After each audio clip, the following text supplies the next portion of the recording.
in the early hours of February 24th, 2022, as the first Russian rockets were fired into Ukraine. Maria Lysenko was in bed in the suburbs of Kyiv. I was sleeping. In the morning, my sister came running with her little son. She knocked on the window and screamed, "Masha, it's war." I looked out the window and said, "Tanya, what are you talking about? What war?" I was in shock. At first, I thought she was joking. She said, "It's really war. Just go outside."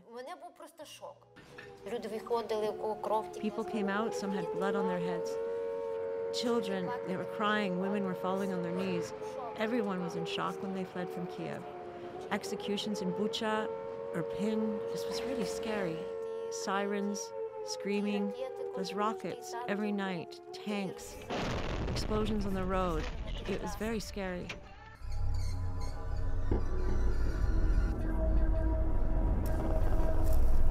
Maria and her sister Tanya gathered up their children and ran for their lives, leaving their husbands behind to fight. They headed for Poland. We left at 7 in the morning. We were at the border in 3 or 4 days. We crossed the border before midnight. First, ours, then the Polish. Maria says her family was rescued at the Polish border by volunteers from the JCC, the Jewish Community Center in Krakow. I was told that there was this organization and it would help us, and they gave me a place to live, took me under their wing, and are helping me to this day.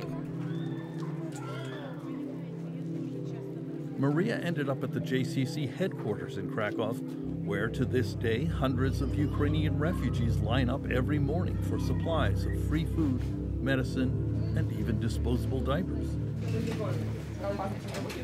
Historically, there have been a lot of tensions between Ukrainians and Jews. Nobody was too sure how the small Jewish community here in Krakow would react to the massive influx of Ukrainian refugees. The outcome has been quite stunning. This is the Jewish quarter of Krakow called Kazimierz, named after Kazimierz the Great, which is the only Polish king to be called the Great. And he was the one, about 500 years ago, who welcomed the Jews to Poland. American Jonathan Ornstein is director of the Krakow JCC and effectively the general in charge of the massive relief effort mounted by the tiny Jewish community here. We've helped well over 200,000 Ukrainian refugees. We're still helping about 1,000 a day. That's mostly women and children. And the absolute vast majority, probably 98% at least, of those that we've helped and continue to help are not Jewish. And we do this because this is the right thing to do. We do this also mindful of the fact that 80 years ago, when the Jews were the victims here, there wasn't too much help. 80 years ago, there was a thriving Jewish community in Krakow. It was wiped out by the Nazis in the Second World War. Many of the residents of this neighborhood ended up being murdered in the nearby Nazi death camp of Auschwitz-Birkenau. This group of elderly Krakow Jews were children who survived the Holocaust. They happened to be holding their monthly meeting at the community center when the food bank for Ukrainian refugees was being set up in the next room. One of the survivors stood up, and she herself was a child in the Warsaw Ghetto and had been saved, and she looked across the hall, she pointed to the refugees and said, "That was us 80 years ago." And she said, "I propose that we take our annual dues, which I think are about $10 or $12 each, and we donate them to help Ukraine." And one by one, these elderly survivors put their hands up and voted to give their support to Ukraine. Widzimy, że jeżeli się dzieje krzywda i możemy jakoś pomóc, no to pomagamy właśnie w taki sposób, jak można było. Ta cała sytuacja przywołuje wspomnienia naszej sytuacji w czasie wojny, kiedy musieliśmy ukrywać nasze pochodzenie, kiedy drżyliśmy, żeby ktoś nas nie zadenuncjował. My ten oddech wojny czujemy na plecach. Tak. No niestety. To byśmy już tu może mieli Rosjan, my byśmy musieli ginąć. I jest pobolała, ale kazała. Our response to the Ukrainian war, to the crisis, has been led by our Holocaust survivors who know more than anyone what it means to suffer and what it means to receive or not receive help at a time of crisis. The Krakow JCC relief effort was documented from its early days by the longtime American news photographer Chuck Fishman. As multi-generational families poured in from all over Ukraine, the first requirement was food, and then a safe place for the children to sleep. There was cell phone battery power, so anxious mothers could contact home. There were shoes and boots provided in all sizes, and clothes for refugees who left home with nothing but the clothes on their backs. There was basic medical care and dental services. Classes were set up for kids until they could get into regular Polish schools. Eventually there were bicycles and even a summer camp experience. The JCC found hundreds of hotel rooms and apartments for refugees, and even rented this large palace 20 kilometers outside of Krakow, where 90 Ukrainian women and children have set up a community. Svetlana Savitska came here from Lviv, Ukraine, and now volunteers in the palace organizing community events.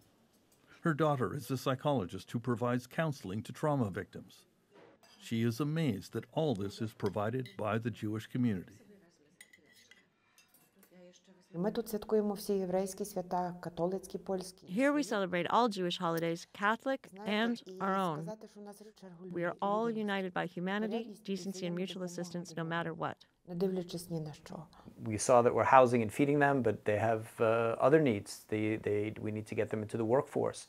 So we started to teach them English. We started to teach them Polish. We started to help with job training. Many of them have gone through real trauma, separated from their families, sometimes things really awful, sexual violence. So we started to bring in counselors and to give them trauma treatment and legal support. We help them if they want to immigrate somewhere else, if they need to travel somewhere else. Maria Lysenko has remained in Krakow, principally because she has a 12-year-old son who cannot hear or speak, and he has been enrolled in a special needs school here. He studies at school. He's under stress. He wants to go home. It is difficult for him in a regular school, but there are other children like him. Я думаю, що в генах тих людей залишився I think that pain remained in the genes of Jewish people. Such people cannot stay away from the pain of other nations. Only those who have experienced such a terrible misfortune can understand other people. інших людей. Це моя особиста думка. Я перепрошую. I'm sorry, these are emotions. It's hard.